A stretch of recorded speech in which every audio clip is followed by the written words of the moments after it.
अस्सलाम वालेकुम व्यूअर्स, क्या हाल चाल है। उम्मीद करता हूँ सब ठीक ठाक होंगे। मेरी दुआ है कि आप हमेशा हंसते रहें, मुस्कुराते रहें, हमें अपना प्यार दिखाते रहें। मेरा नाम है साबिर सुल्तानी। मेरा नाम है मोहम्मद साजिद। आप देख रहे हैं हमारा यूट्यूब चैनल। हाजिर एक नई वीडियो के साथ। वीडियो है real entertainment TV, Shoaib Chaudhary की वीडियो है। मिलकर देखेंगे वीडियो, फिर उस पर करेंगे अपना हमारे रिव्यूज़ को जानने के लिए वीडियो के अंत तक लाजमी देखिए। अगर आप हमारे चैनल पर नए हैं, चैनल को लाइक भी कीजिए, सब्सक्राइब भी कीजिए और बेल आइकन प्रेस करना मत भूलिए।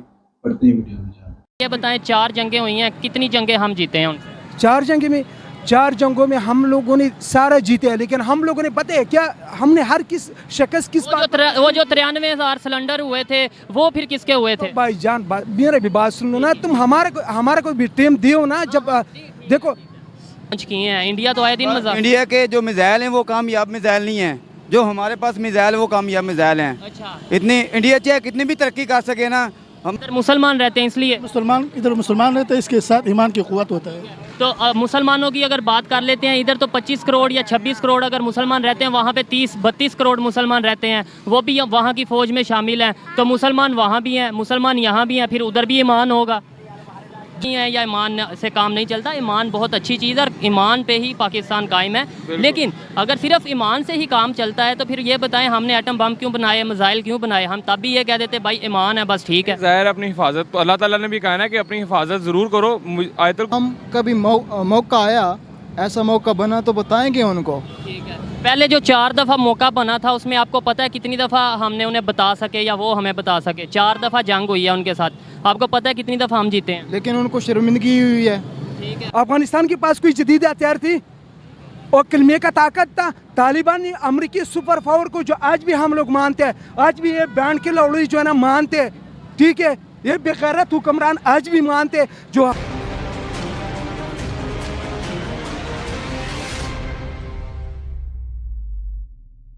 नमस्ते, सत श्री अकाल। मैं हूं सुहेब चौधरी और आप देख रहे हैं मेरा और आपका YouTube channel real entertainment TV. आज मैं जिस टॉपिक पर बात करने जा रहा हूं वो टॉपिक ये है कि पाकिस्तान और इंडिया का अगर कहीं मुकाबला होता है तो इंडिया जिस तेज़ी से तरक्की कर रहा है इकॉनमी में, अगर इंडिया की बात की जाए इंफ्रास्ट्रक्चर में या फिर फ़ौज के हवाले से बात की जाए, आए दिन वो नए से नए मिसाइल लॉन्च कर रहे हैं, तो क्या पाकिस्तान इंडिया का मुकाबला कर सकेगा? इसी हवाले से मैं पाकिस्तान की आवाम से पूछूंगा कि उनकी क्या राय है, क्या सोच है, और इसके अलावा मेरी जो ओपिनियन है वो मैं आपको बताऊँगा वीडियो के लास्ट में।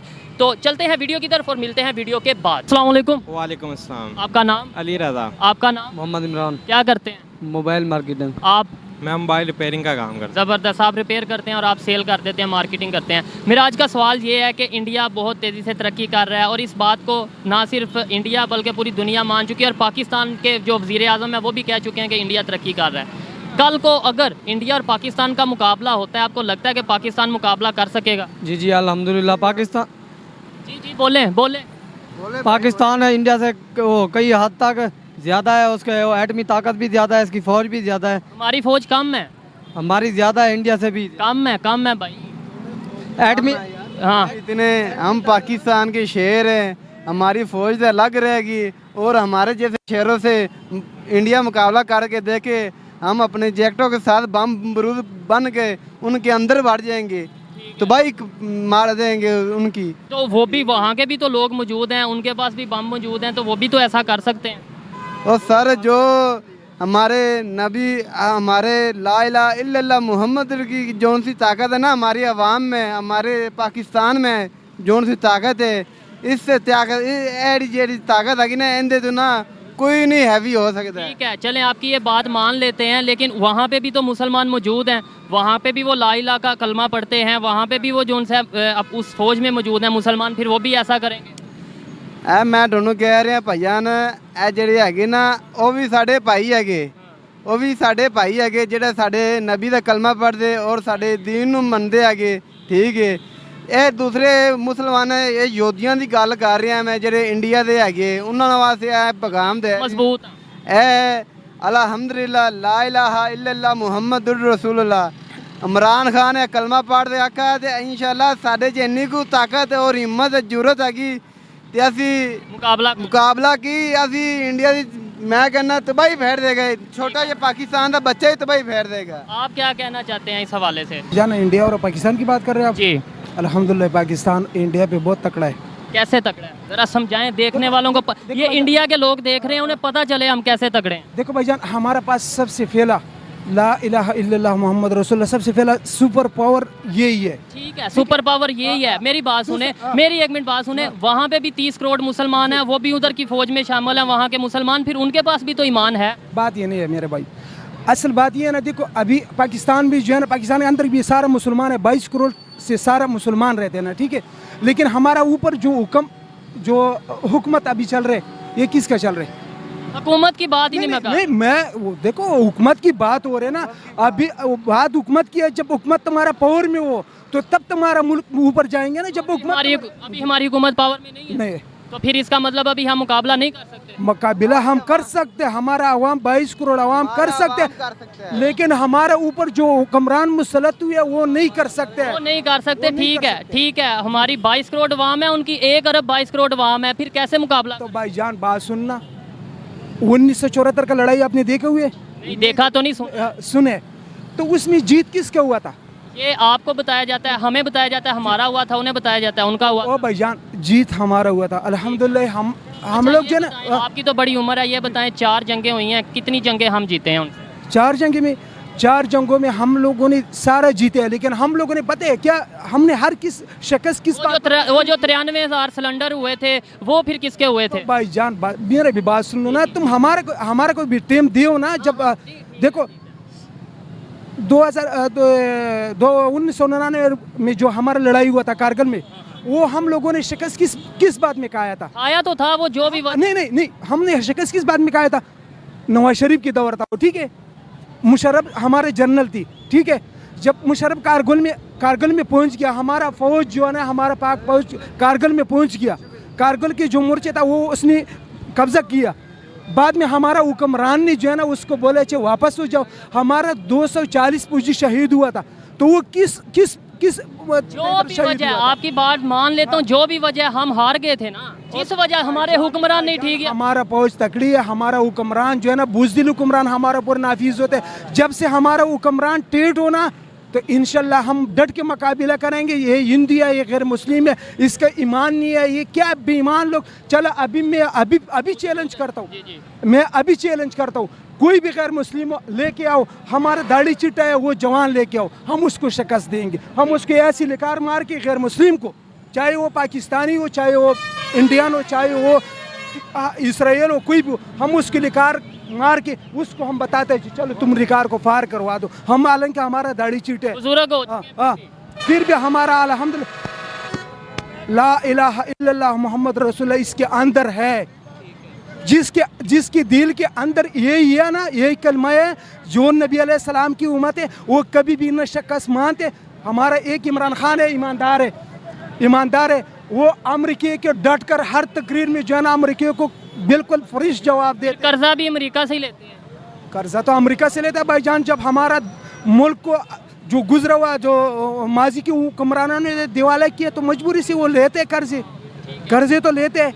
अच्छी बात है। जो टेक्नोलॉजी की अगर बात की जाए, क्योंकि अब जदीद दौर है ना, अब जज्बा तो अपनी जगह है, लेकिन अब आप उस जज्बे का क्या करेंगे? आपको उधर से मज़ाइल। भाईजान बात सुनो, मेरी भी बात सुनो। एक छोटा सा सवाल में, अफगानिस्तान में क्या चीज़ था? टेक्नोलॉजी था अफगानिस्तान में।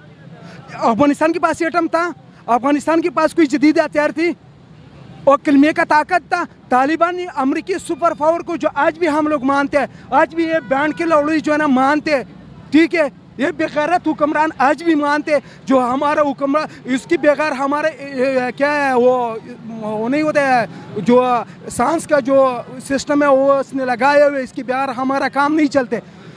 तो वो तालिबान ने जो है ना एक बंदूक के साथ उसको शिकस्त दी कि बहन चौथों को जो है ना किधर लेके गया, वापस अमेरिका लेके हमारा जो है ना, हम यही सोचते ये जो है ना ये अमेरिका सुपर पावर है। मैं लिख कर दे देता हूँ, कोई भी गैर मुस्लिम, हमारा इधर का गैर मुस्लिम हमारा भाई है, लेकिन कोई भी गैर मुस्लिम आ जाए, अभी हम उसको चैलेंज करवाता हूँ, चाहे वो पहलवान हो, मैं उसको चैलेंज कराता हूँ, उसको हम लिकार मार के, जो वो ये कलमा नहीं मानेंगे ना, चला इलाहा इल्लल्लाह मोहम्मद, उसको हम चैलेंज करते हैं कि आ जाओ तुम लकीर को पार करो।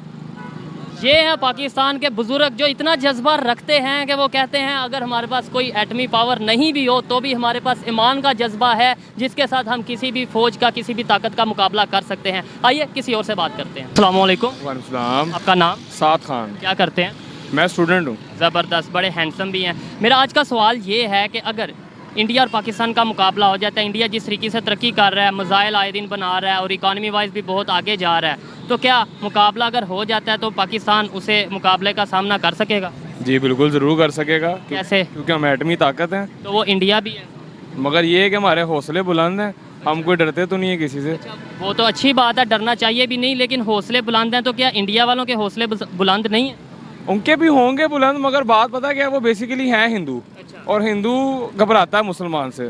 और चले, आपकी इस बात से मैं एग्री तो नहीं करता, लेकिन फिर भी क्योंकि आपकी अपनी राय है और अच्छी राय होगी, लेकिन आपकी राय के मुताबिक ही बात कर लेते हैं कि मुसलमान है हम, हमारे पास ईमान है। हमारे यहाँ पे 25 करोड़ मुसलमान है पाकिस्तान में, वहाँ पे 30 करोड़ से भी शायद ज़्यादा मुसलमान है, फिर वो भी फौज में है, उधर भी तो ईमान होगा ना उनके पास। बिल्कुल है, क्यों नहीं है। तो फिर पाकिस्तान पर अल्लाह ताला का एक करम है, और अल्लाह ताला कभी भी नहीं चाहेगा कि जो मुस्लिम कंट्री है पाकिस्तान उसके साथ कभी बुरा हो, और अल्लाह का शुक्र अभी बुरा नहीं हो रहा। जो भी हालात, हर जगह महंगाई है, पूरी दुनिया में महंगाई है, मगर ये बात नहीं कि हमारा पाकिस्तान इससे कोई डाउन हो जाएगा। अल्लाह ताला आज भी साथ है इस मुल्क के, गरीब जो भी है खा रहा है बैठा हुआ, कोई जलील तो नहीं हो रहा, कोई भूखा कोई नहीं मर रहा, अल्लाह ताला साथ है इस मुल्क के। आपको नहीं लगता कि ये चीज़ तो ठीक है, ईमान अच्छा है, होना भी चाहिए, इसके अलावा हमें प्रैक्टिकली भी वर्क करने की ज़रूरत है, प्रैक्टिकली भी अपने देखें। अगर यही बात है फिर हमने एटमी बम क्यों बनाया, हमने मिसाइल क्यों बनाए? हम इस ईमान पे ही रहते कि भाई ठीक है ईमान बहुत मजबूत है, अगर बनाया तो फिर किस वजह से बनाया? बस जाहिर है, अगर हमने किसी को अपने मुल्क को कहते हैं आगे शो भी तो करना है ना। अगर हमारे पास जितना टर्की वो एटमी ताकत नहीं है, वो जितना मर्जी बोल ले, मगर वो एटमी ताकत नहीं है। पाकिस्तान एटमी ताकत है, पाकिस्तान कम से कम किसी को मुंह तोड़ जवाब तो दे सकता है ना, और मेहनत ज़रूरी है हर चीज़ के लिए। यही बात जो आप कह रहे हैं ना कि हमारे पास तो एटमी वो है, पावर है, या बल्कि ईमान है, आपने कहा ईमान है, तो ईमान से अगर सिर्फ काम चलता हो तो हम नो डाउट, मैं ये नहीं कह रहा ईमान नहीं है या ईमान से काम नहीं चलता, ईमान बहुत अच्छी चीज़ है और ईमान पे ही पाकिस्तान कायम है। लेकिन अगर सिर्फ ईमान से ही काम चलता है तो फिर ये बताएं हमने एटम बम क्यों बनाए, मिसाइल क्यों बनाए? हम तब भी ये कह देते भाई ईमान है, बस ठीक है। ज़ाहिर अपनी हिफाजत तो अल्लाह ताला ने भी कहा है कि अपनी हिफाजत ज़रूर करो, आयतुल कुर्सी ज़रूर पढ़ो, दुआ आप मेरे लिए करो, मगर अपनी हिफाजत इंसान ने खुद करनी है। अब ज़ाहिर है जब कोई चीज़ होगी तो उसी से हिफाजत होगी ना। बिल्कुल। आपको ये लगता है कि जब अगर कोई आमना सामना होगा तो हम आयतुल कुर्सी पढ़ेंगे और हम उनसे जीत? इंशाल्लाह। इसी तरह 1965 की जंग में भी जीते थे हम, और आगे भी जीते। 65 की जंग में अगर जीते थे तो इसके अलावा अगर 71 की बात की जाए, 61 की बात की जाए, और दूसरी जो 4 जंगें हुई हैं उन चारों की बात की जाए, उनमें से कितनी जीते? हार जीत तो बिल्कुल होती है, बात वो आपकी ठीक है, मगर अभी भी जिस तरह उसने पिछले दिनों अभिनंदन ने जो आया है यहाँ पे पकड़ लिया, उसको कुछ कर तो नहीं सका ना बाद में इंडिया। बात ये है कि हमारे मुल्क को अगर अच्छे हुक्मरान मिल जाए ना, इमरान खान जैसे, तो मुल्क हमारा तरक्की पे जा सकता है, मगर जब तक ये चोर डाकू रहेंगे नहीं मिलेगी तरक्की। बात सिर्फ ये है। बिल्कुल अच्छी बात की आपने। अस्सलाम वालेकुम। वालेकुम सलाम। आपका नाम? फजल रहीम। ये आपका स्टॉल है? हाँ जी। ठीक है। मेरा आज का सवाल ये है कि अगर इंडिया और पाकिस्तान का मुकाबला होता है, क्या पाकिस्तान इस टाइम इस स्टेज पे, इस पोजीशन पे है कि वो इंडिया का मुकाबला कर सकेगा अच्छे तरीके से? इंशाल्लाह बिल्कुल कर सकेगा। इंशाल्लाह, वो तो मेरी भी दुआ है, पहले नंबर पे मेरी दुआ है ऐसा कोई मौका ही ना आए, लेकिन आए तो फिर मुकाबला कर सके। लेकिन इंशाल्लाह के अलावा हकीकत के ऊपर अगर बात की जाए तो इंशाल्लाह पहुँच से आगे अवाम भी बड़ा तेज़ है। अवाम भी तो, उनकी भी तो अवाम है, पहले अवाम लड़ेगा। अवाम उनकी भी तो है ना, उनकी हमारे से ज़्यादा है।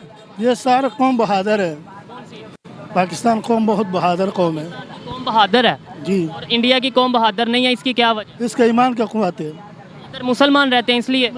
इधर मुसलमान रहते हैं, इसके साथ ईमान की कुव्वत होता है। तो मुसलमानों की अगर बात कर लेते हैं, इधर तो 25 करोड़ या 26 करोड़ अगर मुसलमान रहते हैं, वहाँ पे 30-32 करोड़ मुसलमान रहते हैं, वो भी वहाँ की फ़ौज में शामिल हैं, तो मुसलमान वहाँ भी हैं, मुसलमान यहाँ भी हैं, फिर उधर भी ईमान होगा। जंग बदर में कुपार कितना था? 33,000। मुसलमान कितना था? 3,000। वो सब के मुकाबले में 3,000 काफ़ी था, वो सब सारा भाग गया। जब वो बात ठीक है, मुसलमानों की बात पे आ जाते हैं तो मैं कह रहा हूँ इंडिया के पास भी तो मुसलमान मौजूद है ना। आपका बात सही है, उसका अपना जगह है, और लेकिन उसके साथ भी ईमान है। अगर जो कमज़ोर ईमान वाला है ना, वो नहीं लड़ सकते। जो ईमान का मजबूत होता है ना, वो लड़ सकते हैं। ठीक है। आपको लगता है कि इस टाइम पाकिस्तान इस काबिल है कि अगर अल्लाह ना करे मुकाबला होता है या आमना सामना होता है तो वो उनके साथ मुंह तोड़ या उन्हें मुकाबले का जवाब दे सकेंगे? बिल्कुल जी सकते हैं इंशाल्लाह। तो दोस्तों ये थी आज की वीडियो। आपको वीडियो कैसी लगी मुझे कमेंट में ज़रूर बताइएगा। इस हवाले से जो मेरी राय है वो ये है कि देखें, इंडिया अगर तरक्की कर रहा है, पाकिस्तान अब इस चीज़ को ऐसा ऐसा मानने लग पड़ा है कि इंडिया ग्रो कर रहा है। ना सिर्फ पाकिस्तान की अवाम बल्कि हमारे अगर प्राइम मिनिस्टर्स की बात की जाए वो भी इस चीज़ को तस्लीम करते हैं कि इंडिया बहुत तेज़ी से तरक्की कर रहा है। और अगर रही जी तो व्यूवर्स, वीडियो हमने देखा, वीडियो था शोएब चौधरी का और अक्सर ही वो ऐसे टॉपिक ढूंढ के लाते हैं जो आम जो पाकिस्तान के सादा लोग हैं उनसे वो सवालों जवाब करते हैं, और वो जो तो वो सोच रहे होते हैं किस तरह के वो जवाब देंगे, वो वही जवाब देते हैं। हालांकि पाकिस्तान में जो मैंने अक्सर ही देखा, बल्कि सभी की राय ये थी कि हम में ईमानी जज्बा है, उनमें वो वाला ईमानी जज्बा नहीं है। हम में बहुत ताकत है क्योंकि अल्लाह हमारे साथ है, तो उनके साथ अल्लाह नहीं है। सिर्फ ये 2-3 चीज़ें थी। अभी कभी किसी ने ये गौर नहीं किया कि हम दुनिया में इतने पीछे क्यों हैं, क्योंकि हम में वो ईमानी जज्बा है ही नहीं, सिरे से मौजूद ही नहीं। हमने नाम का कलमा पढ़ा हुआ है, हम सिर्फ नाम के मुसलमान हैं। अगर हम हकीकत में मुसलमान होते तो आज दुनिया में हमारी जागसाई ना हो रही होती। आज दुनिया में लोग हमारे साथ तल्लुकात बनाने के लिए कोशां होते, हमारे साथ दोस्तियां करने के लिए कोशां होते। हमारी ये वाली हालत ना होती जो पाकिस्तान की आज के दौर में हालत है। पाकिस्तान दुनिया के खित्ते में कहीं अजीब ही तरह के लोगों में घिरा हुआ है। यहाँ लोगों में ना तालीम है, ना शऊर है। हम में सबसे ज़्यादा झूठ हम में बोला जाता है, सबसे ज़्यादा हाजी भी हम ही है, सबसे ज़्यादा मिलावट करने वाले भी हम ही हैं, लेकिन सबसे ज़्यादा ईमान का जज्बा भी हम में ही है। सबसे ज़्यादा चोरी, बेईमानी, कोई ऐसा दुनिया का जो हमारे इस्लाम ने जिससे हमें मना किया है वो वही वाला फेल हम करते हैं, लेकिन सबसे ज़्यादा जज्बा भी हम में ही है। हम पता नहीं किस ख्वाबों, किस ख्यालों में रहते हैं। आज के जो हालात हैं जो मुसलमानों के, उसका जिम्मेदार मुसलमान खुद ही है। ये लोग समझते नहीं है कि अभी तुम खुशकिस्त हो चुकी है, अपना तुम दुनिया में कहीं बैठने के काबिल नहीं हो, दुनिया में कहीं तुम्हें मुंह लगाने के लिए कोई तैयार नहीं है। और तुम हर बंदा सलाहुद्दीन अयूबी बना हुआ है यहाँ पे, हर बंदा ही कोई जंगे बदर की मिसालें दे रहा है, जंगे ओहद की मिसालें दे रहा है। उनके ईमानी जज्बे से खुद को साबित करने की कोशिश कर रहा है, जो कि सिरे से है ही नहीं। मेरा नहीं ख्याल यहाँ किसी को इस्लाम के 5 बुनियादी असूलों का भी किसी एक बंदे को भी पता होगा। इस्लाम ने हमें जो सिखाया है, जो बताया, क्या हमने कभी उस पर अमल भी किया है, या सिर्फ हमने इस्लाम का नाम इस्तेमाल करना है और कहना कि अल्लाह हमारे साथ है। अल्लाह भी उन लोगों के साथ होता है जो अल्लाह के उस सच्चे दीन पे अमल करते हैं जो अल्लाह ने हमें बताया है, जो हमें सिखलाया है। और दूसरा, ये इस तरह के टॉपिक्स रखने ही नहीं चाहिए कि अगर जंग हो तो उस टाइम क्या हो। जाहिर है जंग होगी तो हर कोई अपना दिफा करेगा, पलड़ा किसका भारी रहता है ये तो जंग का जो मैदान होता है वही साबित करता है। लेकिन अगर हमने हकीकत में देखना है तो हम इस टाइम वक्त पे एक शिकस्त खुर्दा कौम है, और हमें सवाए झूठ के और कुछ भी बोलना नहीं आता। हम सिर्फ झूठ पे हमने अपने वो ईमान को भी, उस पर भी हम बेदरेग कितना धड़ल्ले से झूठ बोल लेते हैं। और हकीकत में झूठ बोलने वाली कौम है, चोरी, इखलाक से गिरी हुई कौम है। हर किस्म का जो ऐब है वो इस कौम में पाया जाता है। इसको पता ही नहीं कि हमने कहीं आगे तरक्की भी करनी है, हमने कुछ सीखना भी है, हमने दुनिया में अगर मुकाबला करना है तो किस तरह से करना है। लेकिन हम में ईमानी जज्बा है, हमें हमारे साथ अल्लाह है। लेकिन ये यकीन रखना चाहिए हमारे साथ अल्लाह है, लेकिन जो अल्लाह ने आपसे कुछ कहा हुआ है उस पर अमल किसने करना है। देखें जी, ये बात हम नहीं कर सकते कि कोई अमल कर रहा है या नहीं कर रहा, ठीक है। हमें वही नज़र आता है जो हमारे अंदर है, या हमें जो देख रहे होते हैं हमारे आसपास जो हो रहा था, हम उसी की बुनियाद पर सब के ऊपर जो है ना वो एनालिसिस कर देते हैं। ऐसा नहीं करना चाहिए। सबसे बढ़कर तो ये चीज़ है कि ये किसी भी मुल्क को ये सोचना चाहिए कि पाकिस्तानी लोगों के अंदर जितनी भी जहालत कह सकते हैं, जितनी भी गुमराही कह सकते हैं, लेकिन उनका तवक्कुल जो है वो अल्लाह ताला की ज़ात पे ही है, ठीक है। 4 जंगें लड़ी गई हैं। 1965 की जंग जो है ना वो इंडिया ने आए, उन्होंने कहा कि हमने तो चाय लाहौर जाके पीनी है, लेकिन फिर क्या हुआ कि पाकिस्तानी अवाम ही उनके सामने शीशा पलाई दीवार खड़ी हुई। फ़ौज तो फ़ौज थी, पाकिस्तानी अवाम भी जंग में शामिल हुई।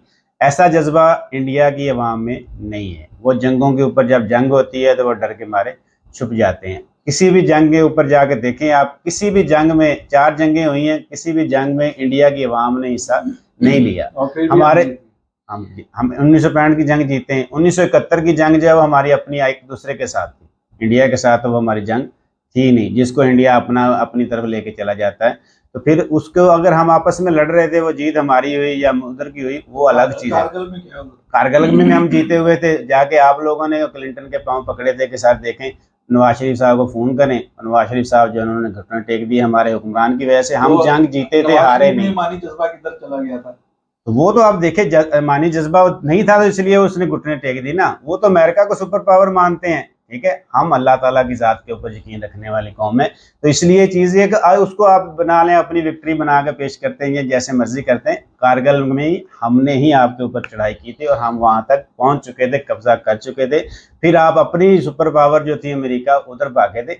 इसलिए ये टॉपिक ऐसे होने भी नहीं चाहिए। दूसरे नंबर पर जब भी मुसलमान जंग लड़ता है, ये ईमान के ऊपर जंग लड़ता है, ठीक है। आप उसकी मिसाल देख लें, अफगानिस्तान एक इतना सा मुल्क है और उसने दुनिया की 2 सुपर पावर्स को तोड़ के रख दिया है।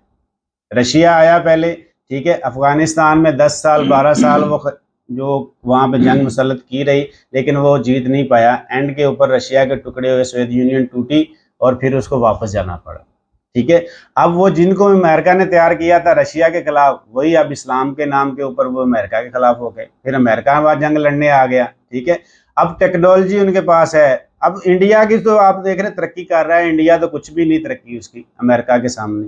तो अमेरिका जो इस वक्त जो पूरी दुनिया पे होल्ड कर रहा है, तो वो एक छोटे से अफगानिस्तान जैसे पसमानदा इलाके के अंदर, जिसके पास ना एटमी हथियार है ना ही दूसरे हथियार हैं, और अमेरिका को अपने हथियार वहाँ पे छोड़ के भागना पड़ा, और फिर उसको भगाने में भी पाकिस्तान को मदद करनी पड़ी, खुद वहाँ से भाग भी नहीं सका। इसलिए ये जज्बा ईमानी है। और दूसरे नंबर पे जो आप बात कर रहे हैं कि पहले हमें अपने आप को बेहतर करना चाहिए, हदीस पाक में भी है, पहले ऊँट को बांधो और फिर अल्लाह ताला की ज़ात पे तवक्कल करो। उससे पहले हमें खुद को बेहतर करना है, हमने अपनी ज़ात को बेहतर करना है, इखलाकी तौर पे भी, समाजी तौर पे भी, जिस तरह से हमारे पहले हुक्मरानों ने किया हुआ है। हमारे पास मिसालें हैं, उमर बिन अब्दुल अजीज़ की है, अगर उमर बिन खत्ताब की है, उनकी मिसालें हमारे सामने हैं। उन्होंने खुद मिसालें हमारे पास बहुत ज़्यादा हैं, लेकिन हम उस अमल नहीं है, हमें अमल की ज़रूरत है। फिर भी हमने सारी जंगें भी जीती हुई है, हम जी, दुनिया में बिल्कुल बहुत अलग मकाम भी बिल्कुल हम रखते हैं, वो अपने ईमान के बिना पे रखते हैं। मुझे अफसोस के साथ कहना पड़ता है, अफगानिस्तान ने तोड़ दिया जी रशिया को। अफगानिस्तान से अमेरिका हार के चला गया। अफगानिस्तान की हालत तो देखिए, दुनिया में जितना तबाही अफगानिस्तान की मची है, खंडर का खंडर बना दिया है उन्होंने अफगानिस्तान में। लेकिन हम में आज भी ईमानी जज्बा है, ठीक है, जो खंडर बन गया है। देखें वहाँ पे ईमानी जज्बा है, उनकी करेंसी हमसे आगे है। वहाँ पे पेट्रोल 80 रुपए है, हमारे 250 रुपए है। आपका ईमानी जज्बा तो फिर उनसे भी, ये हमारे करप्ट हुक्मरान है जिनको हमने अपने ऊपर मुसल्लत किया हुआ है। ये सिर्फ लीडरशिप के, देखे हमारे पास बहाना नहीं है, देखे ये हकीकत है, ये हकीकत है। देखे शिकस्त खुर्दा कौम है, बिल्कुल हम शिकस्त खुर्दा कौम नहीं है, बिल्कुल ये गलत। देखे वो आप ऐब हर कौम में, किस कौन सी कौम में नहीं है? क्या अमेरिका की कौम में मिलावट नहीं करती? क्या इंडिया की कौम मिलावट नहीं करती? ये ऐब जो है ये अपनी जगह पे हैं, ये एक समाजी ऐब्स हैं, ये अपनी जगह पे हैं। लेकिन जो इज्तिमाई चीज होती है उसको देखना चाहिए। इज्तिमाई चीज ये होती है कि वो सिर्फ देखे, अब देखे तरक्की करती है ना, उनकी लीडरशिप की वजह से तरक्की होती है। आज इंडिया तरक्की कर रहा है ना, तो मोदी से पहले कौन सा लीडर है जिसने इंडिया को इतनी तरक्की दिलवाई हो? क्या उनकी सारी वहां ईमानदार हो गई है? क्या उनके अंदर से करप्शन खत्म हो गई है? अच्छा, देखिए एक लीडरशिप तो 90 से बाद का, ये 2003 के बाद से इनकी ये तरक्की शुरू हुई है। आईटी के अंदर जब से ये बिल गेट्स ने आगे वहाँ पे प्रोजेक्ट शुरू किया आईटी का, और ये आईटी के अंदर फिर इन्होंने टेक्सटाइल इंडस्ट्री लगाई है। और जब इन्होंने इंडस्ट्री लगाना शुरू की है तब ये हुआ ना। हमने तो सारी जो है ना 70 के अंदर जो भुट्टो का दौर था, उसके बाद जो है ना हमने इंडस्ट्री जो है नेशनलाइज कर दी, सारी इन्वेस्टमेंट रोक दी। चीज़ ये है, हमेशा लीडरशिप जो होती अवाम के अंदर ये ऐब होते हैं, ठीक है। जितने भी हुक्मरान हो वो ऐब जो है ना वो हुक्मरान खत्म करते हैं, ठीक है। जब हजरत उमर की दौर के उस वक्त भी अवाम ऐसी ही थी, ठीक है। जब हमारे नबी पाक सल्लल्लाहु अलैहि वसल्लम आए, आप सोचते हैं कि जो हमारे हदीस है कि जिस तरह की अवाम उसी तरह के हुक्मरान, फिर आप इसको जुटला रहे हैं? बिल्कुल भी नहीं झुटलाता, जैसे अवाम वैसे हुक्मरान होते तो हैं। फिर माने ना कि दोनों तरफ से ही कमी है, अवाम भी देखें- वैसी है, हुक्मरान भी वैसे ही है। देखें, और- अवाम को ठीक हुक्मरान ही करते हैं मेरे भाई। हुक्मरान अब आता है जब वो जजा और सजा का लॉ आता है, कानून की हुक्मरानी आती है, तो अवाम खुद ब खुद सुधर जाती है। और जब अवाम को पता है कि हमें सजा नहीं मिलनी, हमें फलाने आगे बचा लेना, फलाने आगे बचा लेना, या मेरे पास पैसा है या मेरे पास सिफारिश है, तो फिर वो हालात दूसरी तरफ चले जाते हैं, हालात ख़राब होते हैं। हमेशा हुक्मरान ही, एक बंदा ही हुक्मरान बनता है। देखें, अब उमर बिन अब्दुल अजीज से पीछे चले जाएं, ठीक है, खिलाफत राशिदा के बाद क्या हालात हुए पाकिस्तान के, किस वजह से हुए? क्या उस वक्त वो सारे पाकिस्तान पे कब खिलाफत राशिदा? सर, मैं उमर बिन अब्दुल अजीज की बात कर रहा हूँ, और उससे पीछे चले जाएं, खिलाफत राशिदा के दौर के दरमियान की बात कर रहा हूँ। यजीद बिन मुआविया से लेकर उमर बिन अब्दुल अजीज तक की बात कर रहा हूँ, ठीक है। वहाँ पे अब क्या था, सारे हुक्मरान नहल आ गए, जिसकी वजह से हम ज़ुबू हाली का शिकार हो गए। फिर एक बंदा आया, उमर बिन अब्दुल अजीज, फिर से अरूज आ गया। वही अवाम थी ना, वही। तो अब एक मेरा कहने का मतलब, खान आ जाएगा, इमरान खान, देखे वो आपके अंदर वो एक बुक्स है, वो आपने इमरान खान का ही नाम लेना। कोई एक लीडर आ जाए, कोई एक आ जाए, ठीक है, चले जी मोदी आ जाए, फिर ठीक है, फिर ठीक है जनाब।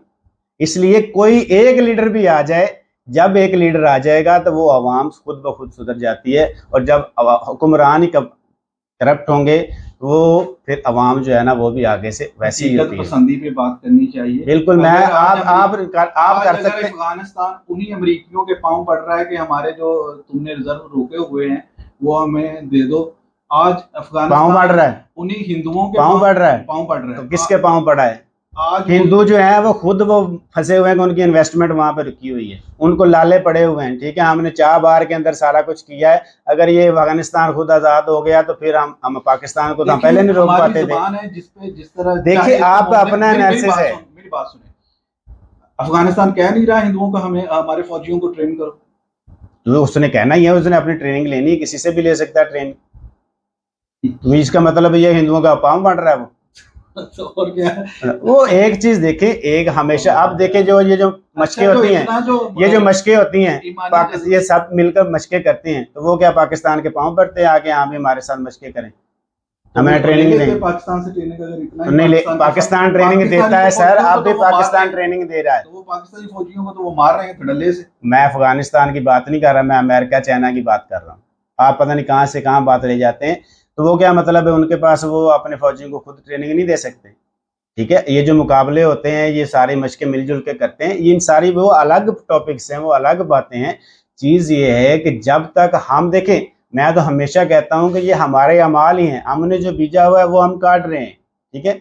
जब तक हम एक ईमानदार बंदे को अपने ऊपर जो है ना लीडर को मुंतखब नहीं करेंगे, तब तक हम ज़ुबू हाली का शिकार रहेंगे। जब तक हम खुद भी ईमानदार नहीं होंगे तब तक भी हम ज़ुबू हाली का ही शिकार रहेंगे। बिल्कुल, जब हम खुद ईमानदार होंगे तो फिर हम ईमानदार करेंगे। अगर दुनिया में आगे बढ़ना है तो खुद को तालीम भी देनी होगी, खुद को जो ईमानी जज्बा कहते हैं उसकी हकीकत क्या है उसको भी समझना होगा। हमें सिर्फ ईमानी जज्बे के नाम पे लोगों की गर्दनें नहीं काटनी, हमें जो हमारे ईमान ने सिखाया है हकीकत में किस तरह से एक मुसलमान को होना चाहिए, अगर हम उस तरह से नहीं होते तो ये ज़ुबू हाली जो हम पे है इस वक्त, ये हमें शिकस्त ही मिली हुई है। हम FATF में अगर अपने पाँव एड़ियाँ रगड़ रहे हैं तो उसकी वजह ये है कि एक ताकतवर बंदा मुसलसल चाह रहा है कि हम वहाँ पे ग्रे लिस्ट में रहें, बल्कि ब्लैक लिस्ट में चले जाएं। और आज के दौर में नई खबर जो है, उनका ही जो प्रेसिडेंट है एक इंडिया का बना दिया गया है, तो कल को भी यही कहेंगे कि यहाँ हमें साजिश होगी या हमें क्या है, ये साजिश ही है। आप लोगों को पीछे रखा हुआ है, आप खुद पीछे हैं। आप जब तक खुद को इस काबिल नहीं बनाते कि दुनिया में मुकाबले के लिए, आपको मुआशी तौर पर कमजोर कर दिया गया है। आप कमजोर हैं, आपका रुपया दुनिया में गिरा पड़ा हुआ है, आपको खाने के लाले पड़े हुए हैं। अगर आज आपको IMF डील नहीं देता, उस एक डील लेने के लिए आपको हजारों जतन करने पड़े, लेकिन ईमानी जज्बा यहाँ पे आज भी बरकरार है। बिल्कुल जी, वो जज्बा वहीं पे रहना है, वो रहना ही है वहीं पे। ईमानी जज्बा अपनी जगह पे कायम रहना है। जब तक वो जज्बा कायम है तब तक ये मुल्क भी कायम है, चाहे जो मर्जी हो जाए। IMF कहीं से कहीं चले जाए, वो FATF की ग्रे लिस्ट से ब्लैक लिस्ट से बजाय ऑरेंज लिस्ट में भी चला जाए, तो वो ईमानी जज्बा जब तक कायम है तब तक कोई भी कुछ बिगाड़ नहीं सकता। हमेशा ये याद रखें, जो फाका कश होते हैं वही वो दुनिया पे हुक्मरानी करते हैं। हमेशा याद रखें कि चीज ये है कि वो जब तक फाकाकाश जो थे वो ईमान भी था उनमें, जी, उनमें ईमानी जज्बा भी तो था, वो ईमान ही था उनमें ना जिन्होंने अल्लाह उनको पे इस तवक्कुल काबिल था। किया। हाँ जी, लेकिन इसलिए यहाँ पे आज के दौर के लिए उस दौर से मिला देना, ये देखें जी, बिल्कुल मुनाफिकीन सरासर हर वक्त दौर में थे, नाइंसाफी है। मुनाफिकीन हर दौर में थे, लेकिन जो जज्बे वाले थे वो उन्होंने जंगें लड़ी भी हैं और जीती भी हैं, और आज भी या कल भी जो आने वाला दौर है उसमें भी मुनाफिकीन रहेंगे, शामिल रहेंगे। ऐसे जो मुनाफिकीन उस वक्त जो थे वो अलग रूप में थे, आज जो मुनाफिकीन हैं वो हमारे ऊपर मुसल्लत कर दिए गए हैं, लेकिन ये भी आने वाले दौर में इनको भी सज़ा मिलेगी, ये भी अपने कैफरे किरदार तक पहुँचेंगे। तो जिस दिन हमें एक ताकतवर और ईमानदार लीडर मिल गया, और इंशाल्लाह आने वाला जो वक्त है उसमें वो साबित भी करेगा कि जो एक लीडरशिप आती है किसी भी मुल्क में, तो वो अपने मुल्क को पाँव पे खड़ा कर देती है, चाहे अवाम जैसी भी हो। जी बिल्कुल व्यूअर्स, हमारी वीडियो आपको अच्छी लगी होगी, वीडियो अच्छी लगी लाइक करें, शेयर करें, कमेंट सेक्शन में अपने राय का इजहार करें। वीडियो के अंत तक देखने का शुक्रिया। अल्लाह हाफ़िज़।